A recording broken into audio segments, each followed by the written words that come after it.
بسم اللہ الرحمن الرحیم۔ اقم الصلاۃ لذکری۔ قرآن کریم میں ارشاد فرمایا کہ یہ جو نماز ہے نا، یہ میرے ذکر کے لیے ہے۔ نماز ذکر سے خالی نہیں ہے، ہر حرکت اور سکون میں ذکر رکھا گیا ہے۔ اسی طریقے سے آج ایک ایسے مسئلے پر سامعین کو متوجہ کرنا مقصود ہے کہ اس میں بہت سارے لوگوں میں تشنگی، معلومات کا نہ ہونا پایا جاتا ہے۔ وہ یہ ہے کہ جماعت کے ساتھ اگر کوئی شخص امام کے ساتھ شریک ہوتا ہے، تکبیر تحریمہ بھی وہ کہتا ہے، لیکن جب امام 2 رکعتیں مکمل کرنے کے بعد تشہد میں بیٹھتا ہے تو وہاں تشہد میں التحیات للہ والصلوات یہ پڑھنا امام کے لیے بھی واجب ہے اور یہ مقتدی کے لیے بھی واجب ہے۔ اب یہاں جو مشکل پیش آتی ہے کہ بسا اوقات امام کی رفتار پڑھنے کی زیادہ ہوتی ہے اور مقتدی کی رفتار سلو ہوتی ہے۔ امام اپنی رفتار کے اعتبار سے پڑھ کر عبدہ و رسولہ تک پہنچ کر وہ تکبیر کہتا ہے، اللہ اکبر، کھڑا ہو جاتا ہے۔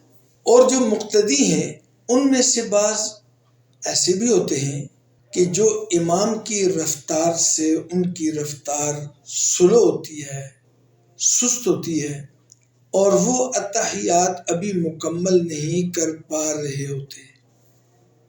امام کھڑا ہو جاتا ہے، ابھی ان کی اتحیات مکمل نہیں ہوئی، امام کھڑے ہو گئے۔ یا یہ کہ مقتدی ایسے وقت میں آیا کہ جب امام نے پہلی 2 رکعتیں مکمل کی اور وہ قاعدہ اولا میں اتحیات شروع کر دی اس نے، اور کچھ اتحیات کا اس نے حصہ پڑھ لیا اور مقتدی بیٹھا ہے۔ ابھی مقتدی نے اتحیات تھوڑی سی پڑھی اور امام تیسری رکعت کے لیے کھڑا ہو گیا اور مقتدی بھی کھڑا ہو گیا۔ نمبر 3، آخری قاعدہ کے اندر بھی امام ایسے وقت میں مقتدی امام کے ساتھ شریک ہوا کہ ابھی مقتدی بیٹھا ہی تھا اور اس نے اتحیات میں ابتدائی حصہ شروع کیا، امام نے سلام پھیر دیا۔ ایسی صورت میں اب مقتدی کے لیے کیا ہے؟ تو ایسی صورت میں یہ یاد رکھنا چاہیے، اگر امام کی رفتار تیز ہے، مقتدی کی رفتار کمزور ہے، امام نے اپنا واجب پورا کر لیا، اتحیات پوری مکمل کر لی عبدہ و رسولہ تک، امام کھڑا ہو گیا، یا امام نے درود شریف دعا پڑھنے کے بعد سلام پھیر لیا، ہنوز مقتدی نے اتحیات شروع کی بھی تھی، تو علماء نے، فقہاء نے یہ لکھا ہے کہ درود شریف اور دعا سے پہلے التحیات للہ والصلوات یہ امام پر بھی واجب ہے، مقتدی پر بھی واجب ہے۔ مقتدی کو چاہیے کہ وہ اتحیات کو مکمل کر لے عبدہ و رسولہ تک، اور پھر امام کے بعد پیچھے سے اس کی اتباع میں قیام میں چلا جائے۔ اگر مقتدی ایسا نہیں کرے گا تو اس کا یہ عمل نماز کا ناقص رہے گا۔ اب سوال یہ کہ اگر کسی نے نہیں پڑھی اور وہ کھڑا ہو گیا، اس کی نماز ہوئی یا نہیں ہوئی؟ تو علماء نے اس میں سمجھایا ہے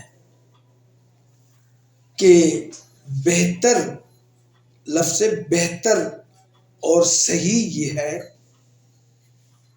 کہ مقتدی امام کی اتباع اس میں نہ کرے، اپنا ورد مکمل کر کے امام کے ساتھ شامل ہو۔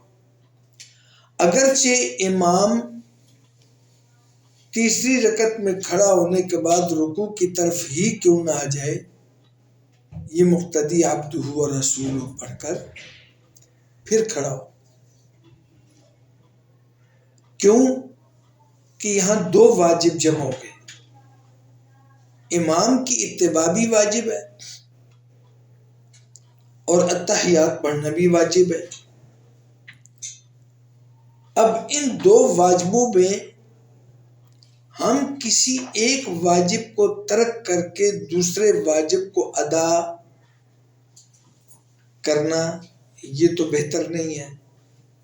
البتہ اگر ایک واجب میں تاخیر ہوتی ہے اور دوسرے واجب کو ہم ادا کرتے ہیں تو یہ زیادہ بہتر ہے. اگر امام کے پیچھے وہ چلتا چلا جا رہا ہے، اگرچہ امام تیسری رکعت کے رکوع میں آ جائے اور مقتدی اپنے عبدہ و رسولہ پڑھ کر قیام کی طرف چلا جائے اور اس کے پیچھے پیچھے وہ بھی آتا رہے، تو یہاں ایک واجب میں تاخیر تو ہوئی لیکن اس کا اپنا جو واجب پڑھنے کا تھا وہ ادا ہو گیا. اب اگر کسی نے ایسا نہیں کیا، وہ بغیر پڑھے، آدھا پڑھے، کچھ حصہ پڑھے، امام کے ساتھ کھڑا ہو گیا، فرمایا کہ نماز اس کی ہو جائے گی. لیکن بعض فقہاء نے لکھا ہے کہ یہ مکروہ تحریمی ہے. اس لیے ہمیں اس چیز میں خاص خیال رکھنا چاہیے اور اپنے ائمہ اکرام سے مسائل کا مذاکرہ کرتے رہنا چاہیے. اللہ ہمیں عمل کی توفیق